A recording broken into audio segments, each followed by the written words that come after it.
konsultasi iya. kesehatan jiwa apa segala macam nggak penting gitu. Iya. Padahal itu penting sekali karena bukan sesuatu yang tabu. Sekarang itu bukan sesuatu yang tabu. Kehadiran RT RW juga itu hal yang memegang peran penting sekali gitu ya di dalam satu lingkungan untuk pencegahan dini. Jangan sampai tunggu jatuh korban lagi, especially di Jakarta ini gitu. Makin hari makin banyak. Nanti kita bantu dorong ya bahwa di setiap puskesmas mudah-mudahan psikolognya, psikiaternya bisa ditambah.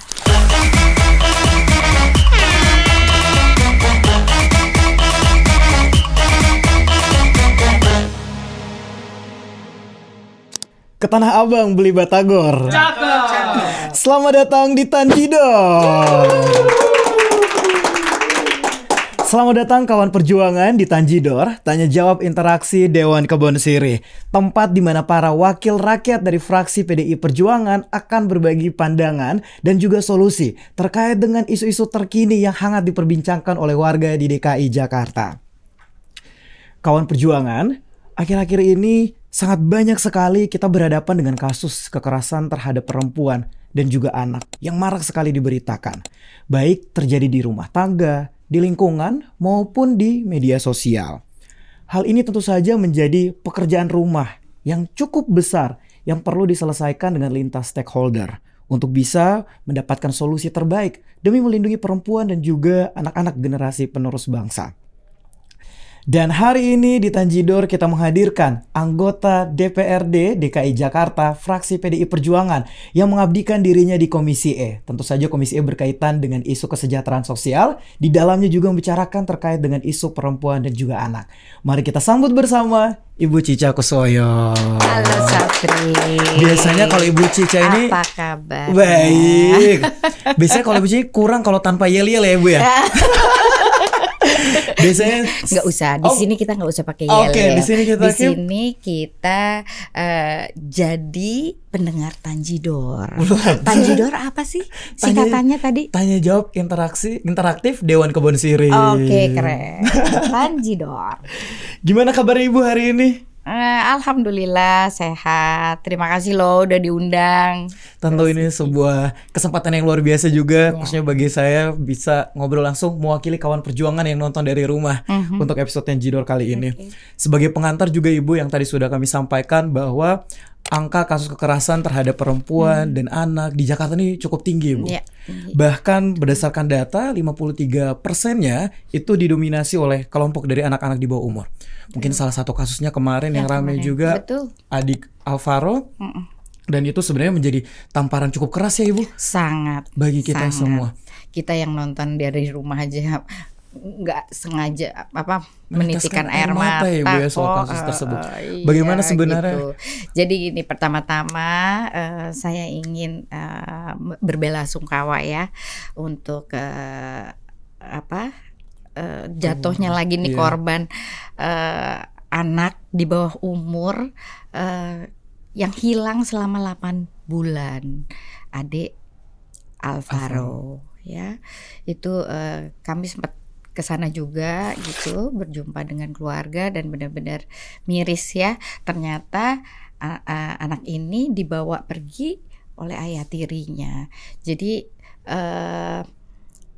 sering banget tuh kekerasan atau hilangnya anak di bawah umur apa segala macam itu dari circle terdekat ya Bu.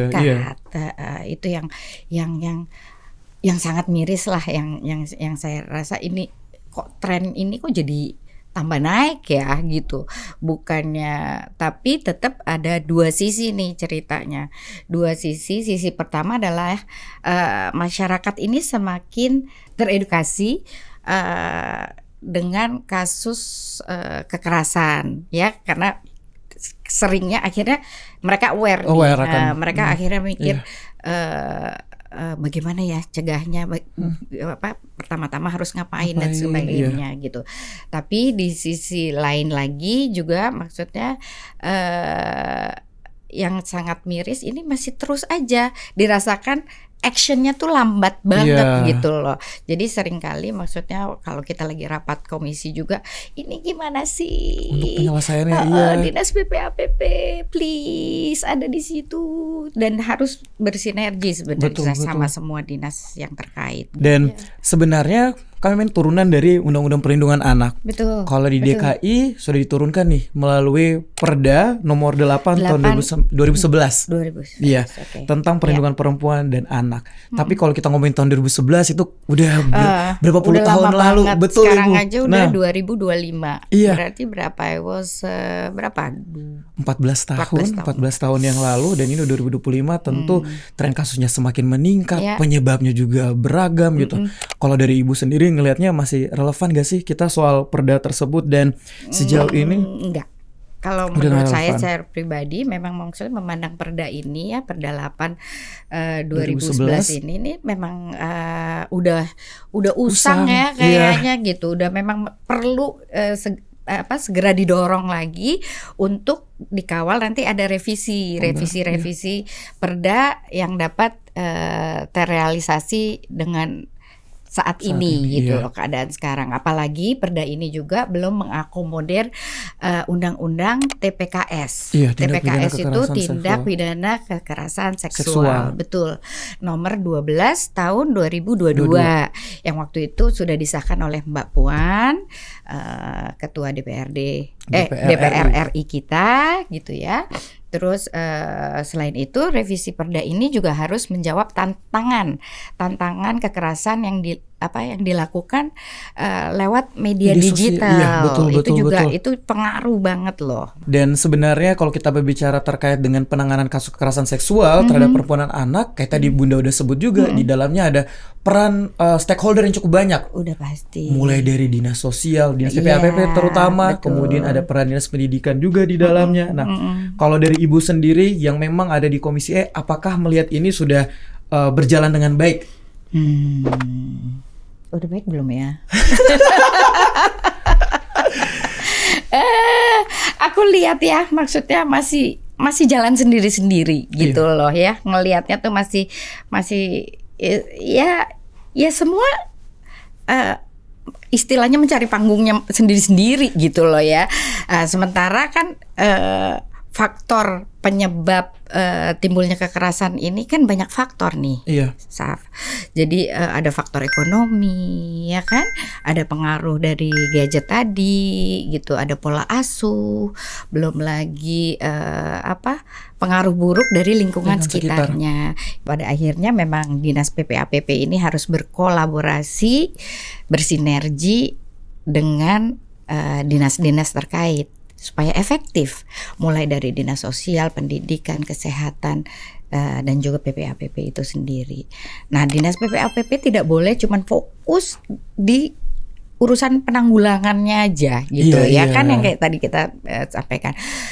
Terus porsi upaya pencegahannya juga harus diperbesar gitu.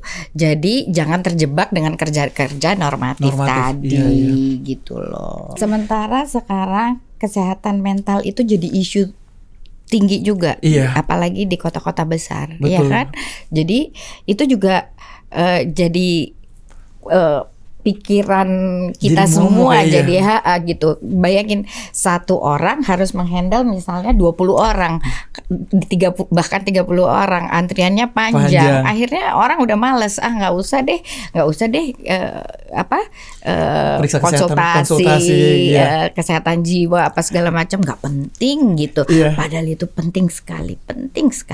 Karena bukan sesuatu yang tabu. Sekarang itu bukan sesuatu yang tabu. Itu yang juga menjadi salah satu fokus PR kita untuk menjaga kestabilan kesehatan atau emosi warga atau masyarakat pada khususnya. Jadi nggak sampai nih kekerasan seksual. anak dan Iya, perempuan itu ini terjadi. terjadi. Nah, kalau misalnya tadi kita udah ngomongin soal kesehatan mental, bagaimana peran stakeholder gitu. Tadi Ibu sempat menjelaskan juga ya, menjawab soal bagaimana peran lingkungan yang penting banget di sini untuk bisa menjaga dan melindungi nih perempuan Betul. dan anak di wilayahnya. Betul. Nah, ini justru beberapa kasus yang kita tahu ya, bahwa justru ini lingkungan terdekat kita ini yang pasti pegang peran penting gitu. Betul. Ya tadi saya bilang, maksudnya satu, lingkungan di rumah ya, terus lingkungan sekitar, supaya tidak timbul kekerasan ini harus berani bicara, Iya. harus berani menyampaikan. Iya. Misalnya bertetangga lihat perlakuan sebelah nih Kurang baik. kurang baik atau gimana, bukan kepo loh ya, bukannya pengen tahu, pengen usik urusan orang. Keluarga orang Tapi lain. kalau sudah terlihat melampaui batas, nggak ada salahnya kita. Untuk speak Jadi up. kehadiran RT, RW juga itu hal yang memegang peran penting sekali gitu ya di dalam satu lingkungan untuk pencegahan dini. Jangan sampai tunggu jatuh korban lagi, especially di Jakarta ini gitu, makin hari makin banyak, dan penanganan di setiap daerah, di setiap wilayah, menurut saya case di Jakarta Utara Belum tentu sama. betul sama di Jakarta Selatan atau Jakarta wilayah lainnya. Iya. Jadi tergantung lingkungannya gitu. Jaksel punya gaya sendiri mungkin untuk menyelesaikan itu. Bukan tidak ada yang butuh penanganan dini untuk kesehatan mental ya. Banyak juga ya.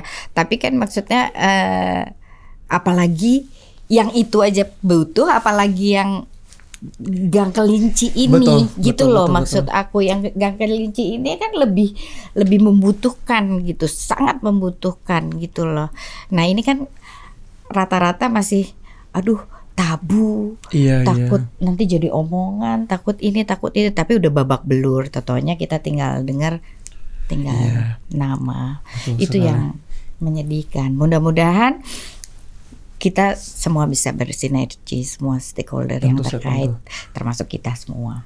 Jadi memang apa yang sudah disampaikan Ibu Cica tadi, bahwa sebenarnya urusan terkait dengan kekerasan terhadap perempuan dan anak menjadi pekerjaan rumah yang cukup besar.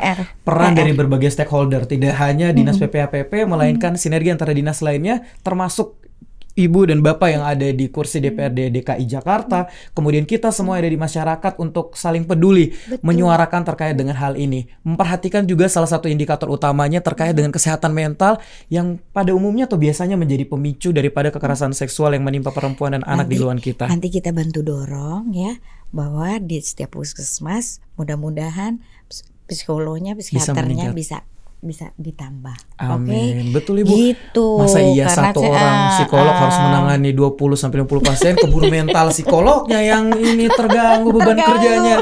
Iya betul ya Bu.